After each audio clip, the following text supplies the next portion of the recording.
Class 9 ये जो video है आप लोगों के लिए है। चैप्टर का नाम है एटॉमिक स्ट्रक्चर। पर ये चैप्टर क्लास 8 भी कर सकते हैं क्योंकि उन लोग के सिलेबस में भी है ये चैप्टर का भी से कर ले।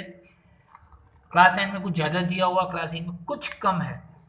तो अगर आप लोग ये पूरा अगर सुनते हैं मेरा बात तो उसमें क्लास 8 का भी टॉपिक कवर हो जाएगा और 9 का जो ज़्यादा दिया हो वो भी हम पूरा कवर करेंगे। वो तो है ही, 9 का ही कर रहे हैं तो 8 का और उसमें कवर हो जाएगा। तो क्लास 8 क्लास 9 दोनों के लिए है ये वाला वीडियो। आप लोग दोनों के लिए देखिए अच्छे से और समझिए क्या है नहीं, ठीक है। मैं स्टार्टिंग से स्टार्ट करूँगा और पूरा एंड तक सब कुछ बताऊँगा। तो देखिए अभी एटॉमिक स्ट्रक्चर में सबसे पहला जो बात करने वाले वो है एटम्स के बारे में। एटम्स क्या होता था, जिसको पता है उसके लिए अच्छा है, जिसको नहीं पता वो भी सुन ले। Atoms is the smallest part of an element which takes part in chemical reaction। सबसे छोटा पार्ट होता है कोई भी एलिमेंट का, सबसे छोटा पार्ट। मतलब अगर अगर आप कोई भी पार्ट को अगर आप ब्रेक करते जाओ, मतलब एक पेपर है, ये पेपर जो इसको टुकड़ा टुकड़ा टुकड़ा टुकड़ा करते जाओ, करते करते करते एक स्टेज आएगा आप उसको और टुकड़ा नहीं कर सकते। हो सकता है कुछ मशीन से टुकड़ा कर लो, टुकड़ा कर लो, दिख आँख से नहीं दिखेगा पर वो एकदम एक्सट्रीम माइन्यूट टुकड़ा हो जाएगा।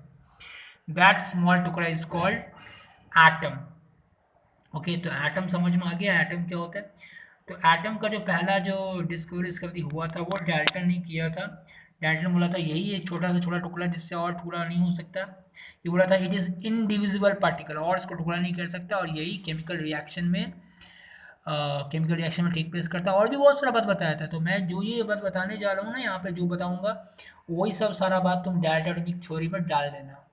व्हाट इज अगर डाल्टन एटॉमिक थ्योरी बोला तो जो जो पॉइंट्स सुनोगे वही बताना। Dalton theory stated this this this इस तरह बना बना के लिख देना, ठीक है। तो उसके बाद धीरे धीरे क्या हुआ, आविष्कार हुआ, नया नया इंस्ट्रूमेंट सब आया, नया नया मशीन सब टेक्नोलॉजी सब आया। उसके कारण क्या हुआ, और एग्जैक्ट बात पता चलने लगा कि नहीं एटम से भी छोटा पार्ट हो, बहुत सारा बात पता चलने लगा। तो that is called modern atomic theory. जो कि इसका कुछ कुछ गलत बात सब जो था इसका, अब ये बात ये बहुत पहले किया था जिसको उतना कंफर्म नहीं था। जब मॉडर्न एटॉमिक थ्योरी आया, मतलब जब बहुत सारा नया नया मशीन आया उसके बाद ये जो किया, ये नया नया उसका कुछ ठीक ठाक किया। तो क्या क्या ठीक ठाक किया तो वही हम लोग को पढ़ना है। फर्स्ट क्वेश्चन यही है, क्योंकि एटम सबको पता ही व्हाट इज एटम, तो मैं और एटम और डिस्कस नहीं कर रहा हूँ। मेन बात है यहाँ पर डाल्टन एटॉमिक थ्योरी और मॉडर्न एटॉमिक थ्योरी, इसके बारे में हम लोग को डिस्कस करना है। सबसे पहला क्वेश्चन ये रहेगा, डिफरेंस बिटवीन मॉडर्न थ्योरी और मॉडर्न और डाल्टन एटॉमिक थ्योरी। डाल्टन क्या बोला था, बोला था कि मैटर कंसिस्ट, कोई भी मैटर कंसिस्ट ऑफ, मैटर से ही पेज ही भी मैटर है, ठीक है। Matter consist of small indivisible particle. ध्यान देना मैं क्या बोल रहा हूँ, इनडिविजिबल मतलब जिसको डिवाइड ना किया जा सके, इनडिविजिबल पार्टिकल कॉल्ड एटम्स। ये बोला था कि मैटर जो है ना छोटा छोटा पार्टिकल से बना हो जो कि और डिवाइड नहीं किया जा सकता, उसी पार्टिकल कहते हैं एटम। ध्यान रखना, ये बोला था इनडिविजिबल है। मॉडर्न एटॉमिक थ्योरी बोला था नहीं, एटम भी डिवाइड किया जा सकता है। सुनिए पहले डिफरेंस। ये बोला था इसको डिविजिबल नहीं किया जा सकता एटम को, ये बोला नहीं कर सकते हैं। Atom can be divided into electrons, protons and neutrons. तुम लोग सबको सुने होंगे ये बात, राइट। तो ये जब बहुत सारा आविष्कार हुआ उसके बाद पता चला। चलो नेक्स्ट पॉइंट पढ़ते हम लोग, तो ये अच्छा से सुनना जिससे याद हो जाए तुम लोग को, ठीक है। ये बोला था atoms of same element are alike in all respect. इसका मतलब क्या है बता रहा हूँ। ये बोला था जैसे मान लो पेपर का एटम से छोटा छोटा टुकड़ा खरीदते तो जितना भी टुकड़ा है सब एक जैसे ही सारा का सारा है ना। जैसे मान लो एक टुकड़ा यहाँ से निकला तो फाड़ के निकाले, तो और टुकड़ा फाड़ के निकाले तो और, सब एक जैसे सब कुछ में, सब वे से सब कुछ सेम होगा उसका सब कुछ, ठीक है। तो सिर्फ देखने से ही नहीं, उसका मास वेट ये बोला था सब कुछ सेम होगा, ठीक है। एटॉमिक नंबर, मास नंबर और ये जो जो बात होता है केमिकल प्रॉपर्टीज सब कुछ सेम होगा, ये डाल्टन बोला थे। तो एटम्स ऑफ सेम एलिमेंट, अगर सेम एलिमेंट का जैसे ये पेज है एक एलिमेंट, सेम एलिमेंट का जितना भी सब एटम है सब कुछ अलाइक होगा इन ऑल रेस्पेक्ट। एलिमेंट मतलब पेज नहीं होता है, एलिमेंट मतलब एक्चुअली होता है जैसे सोडियम एक एलिमेंट है, पोटेशियम एलिमेंट है। मैं समझाने के लिए ऐसे किया हूँ कि एक कोई चीज़ है उसका जितना भी एटम है सब कुछ सेम होगा उसका। जबकि मॉडर्न एटम से नहीं होगा सेम, बहुत सारी चीज़ सब कुछ सेम नहीं होगा। तुम देखोगे पढ़ोगे आइसोटोप्स के बारे में पढ़ोगे तो वहां पे होता है atoms of same element having same atomic number but different mass number. ऐसे कुछ कुछ ऐसे भी होते हैं जिसका मास नंबर डिफरेंट डिफरेंट होता है एटम्स का, ठीक है। सेम एलिमेंट होते हुए भी मास नंबर डिफरेंट डिफरेंट होता है। तो ये जब आइसोटोप्स का इन्वेंशन हुआ था, डिस्कवरी हुआ था, तब पता चला कि नहीं सब कुछ सेम नहीं होगा, जैसे ये बोला था ना these are alike in all respect में हर चीज़ से सेम होगा, बोला नहीं सब चीज़ से सेम नहीं होगा, ठीक है। अब ये बोला था डाल्टन बोला था कि एटम्स ऑफ डिफरेंट एलिमेंट, अगर डिफरेंट एलिमेंट है मान लो पेपर एक एलिमेंट है और पेन एक एलिमेंट है, इसका टुकड़ा टुकड़ा करो, इसका भी टुकड़ा टुकड़ा करो, तो इसका जो एटम्स है इसका जो एटम्स है ये सब चीज़ में डिफरेंट डिफरेंट होगा, हर एक चीज़ में डिफरेंट डिफरेंट होगा, ठीक है। ये डाल्टन ने कहा था। इन्होंने कहा नहीं कुछ कुछ में सेम हो सकता है, जैसे आइसोबार्स का जब इन्वेंशन हुआ था, डिस्कवरी हुआ था, सॉरी जब डिस्कवरी हुआ था तो पता चला नहीं कुछ कुछ में सेम हो सकता है, ठीक है। वैसे आइसोटोप्स होता है, वैसे आइसोबार होता है, आइसोटोन्स भी होता है, आइसोटोन TONES, ठीक है। पता नहीं तुम लोग का सिलेबस में है कि नहीं, फिलहाल क्लास 8 में तो नहीं है, आइसोबार्स भी शायद नहीं है।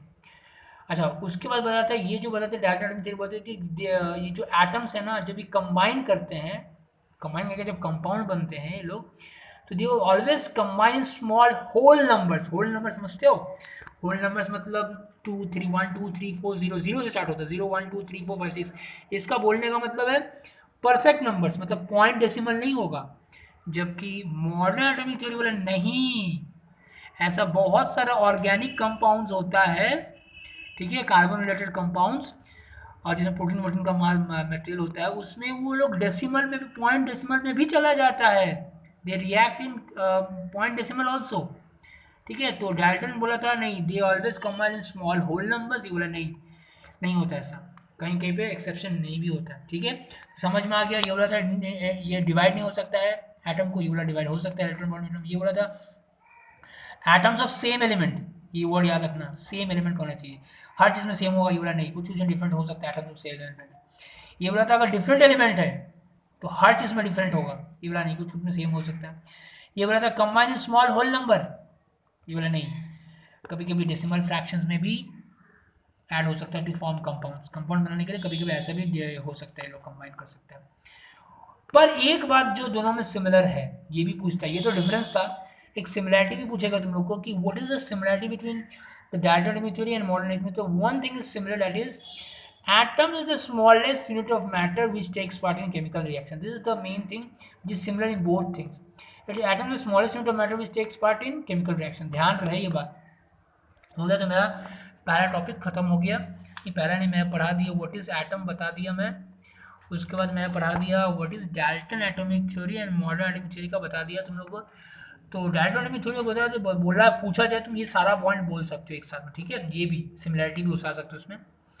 अब आएगा स्ट्रक्चर ऑफ एटम के बारे में, तो स्ट्रक्चर के बारे में सुनिए, एटम एक एक्चुअली ऐसा दिखेगा, ठीक है, जिसमें मिडिल में जो होता है वो होता है न्यूक्लियस, बहुत बड़ा चैप्टर है, 2-3 क्लास लग जाएगा, पता नहीं कितना, अगर ठीक से समझना चाहो तो ये मिडिल में होता है वो होता है न्यूक्लियस, जिसमें होता है प्रोटॉन एंड न्यूट्रॉन, सुने इतने इलेक्ट्रॉन प्रोटॉन होते हैं, प्रोटॉन न्यूट्रॉन इस न्यूक्लियस के अंदर होता है, और अगल बगल में ना घिरा हुआ रहता है, इलेक्ट्रॉन्स घूम रहा हुआ रहता है इन देयर ऑर्बिट्स, ठीक है, अपने ऑर्बिट्स में वो लोग नाचते रहते, घूमते फिरते रहता है, ठीक है।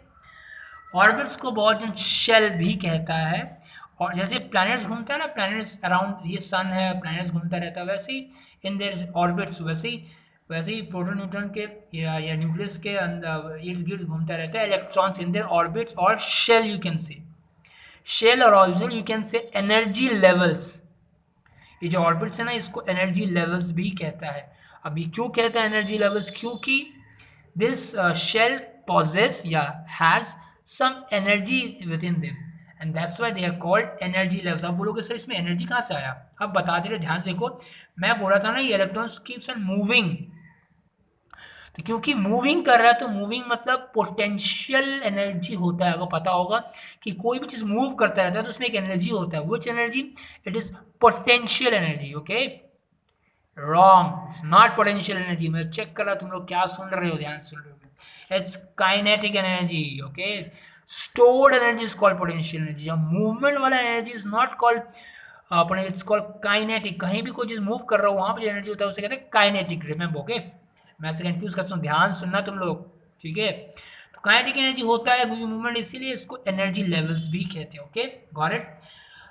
अब हम लोग ये समझ गए कि ये बीच में होता है न्यूक्लियस, अच्छा बीच में होता है न्यूक्लियस और उसके इर्द गिर्द में होता है ये सब, इसका ना शेल का नाम है, सॉरी के स्टार्ट के then L, then M, N, ऐसे स्टार्ट होता है, ठीक है। तो एनर्जी शेल, एनर्जी लेवल्स और शेल्स ऑर्बिट्स कहते हैं इसको। और ये जो न्यूक्लियस है इसके अंदर में जो जो चीज़ है यानी कि प्रोटॉन, न्यूट्रॉन, इसके हम लोग न्यूक्लियॉन्स भी कहते हैं। न्यूक्लियस के अंदर न्यूक्लियॉन्स। तो अगर पूछे व्हाट आर न्यूक्लियॉन्स, तो you can say proton, neutrons are called nucleons, okay. Now let's talk about the electron, proton and neutrons, okay. तो इलेक्ट्रॉन, प्रोटॉन, न्यूट्रॉन का चार्ज क्या होता है? तुम लोग बचपन से पढ़े होगे, इलेक्ट्रॉन्स का होता है नेगेटिव चार्ज होता है, ठीक है। प्रोटॉन्स का पॉजिटिव चार्ज होता है, न्यूट्रॉन का कोई चार्ज ही नहीं होता। जबकि मास का बात करें तो ये एक हाइड्रोजन का एटम का जो मास होता है उतना का होता है, न्यूट्रॉन का भी सेम मास होता है, जबकि इलेक्ट्रॉन का मास ना के बराबर होता है, नेग्लिजिबल मास कहते हैं। यानी कि अगर जो एक प्रोटॉन का मास हो जो कि बहुत कम होता है, एक एटम ऑफ हाइड्रोजन का मास के बराबर होता है वो, उसका भी अगर तुम 1/1837 मैंने अगर 1837 से डिवाइड कर दो, मैंने कितना कम हो जाएगा, तो नहीं के बराबर। जैसे मान लो अगर तराजू में तुम एक फेदर, फेदर समझते हो, मान लो वो भी अ, अरे कोई पंख से नहीं निकलता, एक पतला सा छोटा सा फेदर, वो अगर तराजू में तुम तोलने जाओ ना, कुछ नहीं आएगा तराजू में, कुछ वेट ही नहीं दिखाएगा। तो उसी तरह वो नेग्लिजिबल मास कहते हैं उसको। तो इलेक्ट्रॉन का वैसे ही मास है, नेग्लिजिबल मास है। प्रोटॉन, न्यूट्रॉन का मास है वन एटम हाइड्रोजन का मास जैसा है, ठीक है। समझ में आ गया यहाँ तक? देखो यहीं से 10-11 मिनट हो चुका है। और बात करते हैं हम लोग, स्ट्रक्चर का बात बता दिए। अब बात कर देते हैं हम लोग इलेक्ट्रॉन, प्रोटॉन, न्यूट्रॉन का बारे में बात कर ली हम लोग। अब बात करते हैं हम लोग हाँ, कुछ एलिमेंट्स के बारे में बात करता हूँ मैं। जैसे एलिमेंट्स है तुम्हारा लाइन में, तुम लोग को ये याद रखना पड़ेगा। Hydrogen, helium, lithium, beryllium, boron, carbon, nitrogen, oxygen, fluorine, neon, ठीक है। ये हो गया पहला 10। ये ना सिस्टमेटिकली याद करना पड़ेगा, ये ना मैं लाइन बाय लाइन लिखा हूँ। ये एटम नंबर 1 वाला है, ये एटम नंबर 2 वाला है, ये एटम नंबर 3, ये 4, ये 5, ये 6, according to the atomic numbers you have to remember all this things, ठीक है। उसके बाद आता है सोडियम। ये अगर याद नहीं रखे 20 तक तो बहुत भयंकर प्रॉब्लम होने वाला है, ठीक है। ये हो गया 11 नंबर में, ये हो गया 12 नंबर में मैग्नीशियम, फिर एल्युमिनियम। ये प्लीज़ याद कर लेना, नहीं तो बहुत प्रॉब्लम आने वाला है, ठीक है। एंड सो ऑन, बहुत सारा यहाँ पे 20 तक है, तो इतना मैं लिखने जाऊँगा तो बहुत टाइम लग जाएगा, तो ये याद रखना। उसका 20 तक का याद रखना, ठीक है। उसका बात करते हैं इलेक्ट्रॉनिक कॉन्फ़िगरेशन का। ये क्या होता है इलेक्ट्रॉनिक कॉन्फ़िगरेशन, क्या होता है, सुनो अभी अच्छे से। The arrangement of electrons in their respective shell. देखो ये जो शेल होता है ना, इसे हम लोग ऑर्बिट्स भी कहते हैं या फिर एनर्जी लेवल्स भी कहते हैं। इसमें ना इलेक्ट्रॉन्स लोग कहीं ना कहीं मौजूद है। देखो यहाँ पे हम 2 लिखे हैं, दूसरे बार में 8 लिखे हैं, तीसरे बार में कुछ लिखे। ये जो अरेंजमेंट है या जो सिस्टम है, कैसे रखा गया है, कहीं पे 2 रखा जा रहा है, आप कहीं पे 8 रख रहे हैं, ये जो अरेंजमेंट ऑफ इलेक्ट्रॉन्स है in their respective shells is called what? It is called electronic configuration. Please remember, okay? The arrangement of electrons in their respective shells are called energy levels, okay? Sorry, it's called electronic configuration.